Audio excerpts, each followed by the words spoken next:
consider this. You find yourself standing in the need of prayer. So you go to your favorite praying place. You become still and you start to get prayed up. And then it happens. You hear that small, still voice from within and it says, "We're sorry, but God is currently busy with other petitioners. Your prayer is important to us, so please leave your contact information. God will get back to you just as soon as possible." Has that ever happened to you? Of course not. Do you think there's ever a time when God's on break, not listening to us? I think not. Spirit is always there, all the time.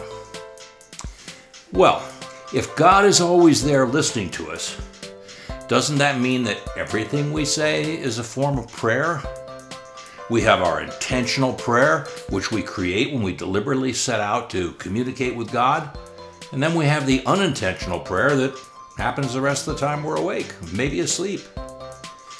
So with that in mind, imagine that in my prayer time, I tell Spirit how much I deserve a new job and how one that's more interesting, more rewarding, and perhaps I even mention all the good stuff I'm going to do in the world when I get that job.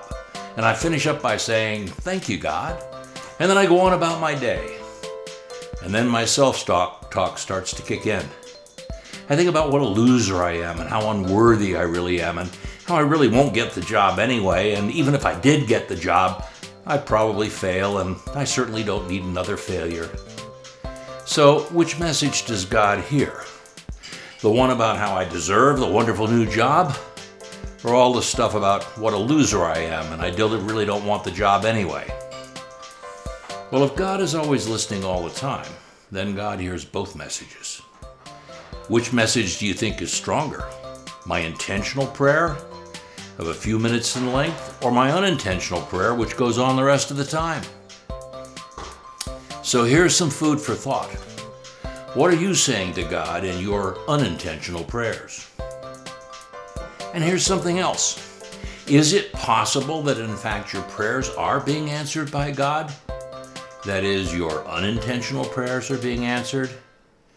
And if that doesn't make you happy, then what do you need to do to change that? Until next time, God bless.